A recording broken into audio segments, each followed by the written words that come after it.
Je vous présente mon agent, le capitaine Fernandez, de la gendarmerie nationale. Le capitaine Fernandez, gendarmerie nationale. Capitaine Nico, police. Les centres de coopération CCPD policière et douanière sont des organes de coopération transfrontalière directe prévus dans l'article 39.5 de la Convention d'application des accords de Schengen qui permettent la coopération transfrontalière directe entre deux ou plusieurs États voisins, ici, 2 États. Sur cette base, 6 accords de coopération ont été conclus avec donc l'Italie, l'Allemagne, la Suisse, l'Espagne, la Belgique, le Luxembourg, ce qui fait que la France est le pays d'Europe qui compte le plus de CCPD aux frontières terrestres.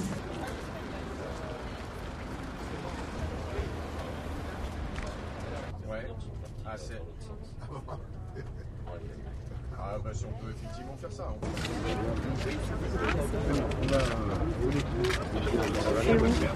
Madame la ministre, Jean-Michel Comani, je suis directeur de police.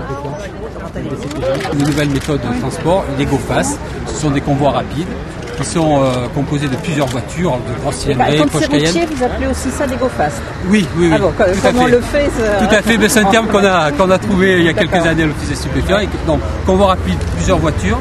Une voiture chargée du produit, une voiture ouvreuse qui va déceler les contrôles de police, de gendarmerie, de douane et qui va essayer de déceler tout ce qui se passe d'anormal sur la route, et des voitures balais pour intervenir s'il y a un accident, pour récupérer la marchandise, pour récupérer des malfaiteurs, etc. Alors, on a affaire à des gens qui sont très déterminés, qui sont très violents. Donc, notre action sur ce genre de convoi va se faire selon certaines règles.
Oui, enfin, en général, c'est...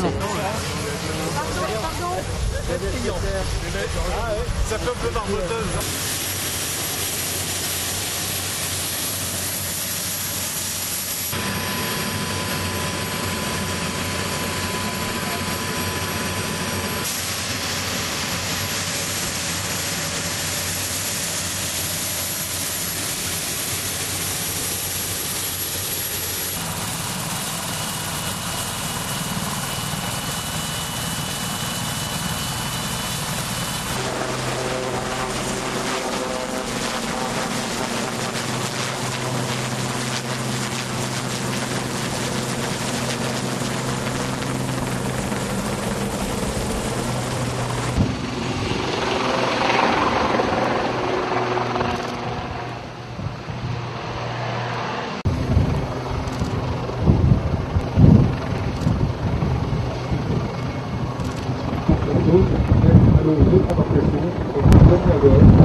Parce que ça doit pas être évident quand même de les cibler, parce que on regarde...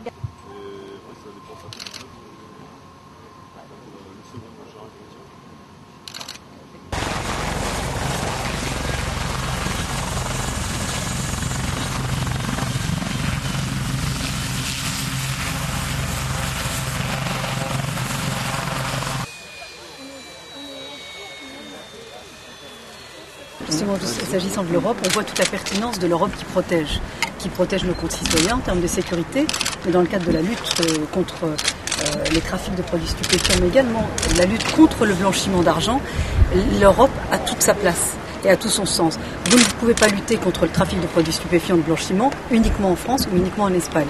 La coopération est indispensable. Et on s'est rendu compte qu'il y a une coopération policière, douanière, mais si la justice ne suit pas, ça revient de l'impunité. Et la coopération judiciaire entre nos deux pays est extrêmement efficace. Si vous reprenez toutes les juridictions spécialisées qui existent en France, les juridictions spécialisées en matière de lutte contre la grande criminalité ou de lutte de trafic contre les produits stupéfiants, il y en a 8 en France. Sur ces 8, environ 60% de l'activité de ces juridictions concerne le trafic de produits stupéfiants et concerne des affaires avec l'Espagne. Et donc ce matin, nous sommes allés dans un centre de coopération policière et douanière. Et évidemment, il y en a 10. Sur ces 10, il y en a la moitié qui concerne les activités entre l'Espagne et la France. S'agissant des équipes communes d'enquête, vous savez que c'est un outil extrêmement efficace en termes de lutte contre le trafic de produits stupéfiants, mais également de blanchiment. Il y en a 14 en Europe, 11 sont des équipes communes d'enquête entre l'Espagne et la France. Et sur ces 11, 6 concernent la lutte contre le trafic de produits stupéfiants. Ça veut bien dire que cette lutte est vraiment, c'est pas de faire la guerre au trafic de produits stupéfiants, mais c'est aussi tous les dégâts collatéraux en termes de blanchiment, en termes d'économie souterraine et tout ce que ça implique. Donc nous sommes totalement déterminés dans ce type de lutte contre le trafic des produits stupéfiants, mais aussi qui implique la grande criminalité, qui voire finance aussi le terrorisme.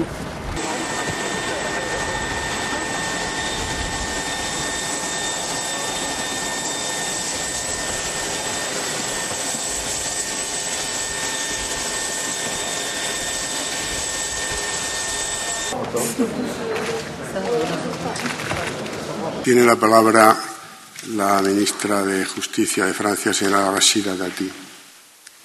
Merci, Madame la Ministre, cher Michel, Messieurs les Ministres, cher Alfredo et cher Mariano, Monsieur le Procureur Général de l'État, Monsieur le Directeur des Affaires criminelles et des grâces, cher Jean-Marie, Mesdames et Messieurs, dans le cadre du sommet franco-espagnol de janvier 2008, qui s'est tenu à Paris, il est apparu indispensable que nos deux pays approfondissent leur coopération, déjà extrêmement fructueuse dans le domaine de la lutte contre l'activité des mafias et des réseaux criminels. C'est toute la pertinence de l'espace judiciaire européen. Alors, au début de la présidence française de l'Union européenne, nous avons voulu qu'à l'instar de la coopération en matière de lutte antiterroriste, la justice de nos deux pays serve d'exemple en donnant des impulsions nécessaires pour conduire les actions contre le trafic de drogue et le blanchiment qui en résultent. Alors, en fédérant les efforts de tous, en impliquant pleinement et conjointement les juges, les procureurs, les services enquêteurs, la douane, les autres administrations financières, nous sommes persuadés que nos deux pays peuvent faire de réelles avancées dans cette lutte qui porte atteinte au fondement même de notre société.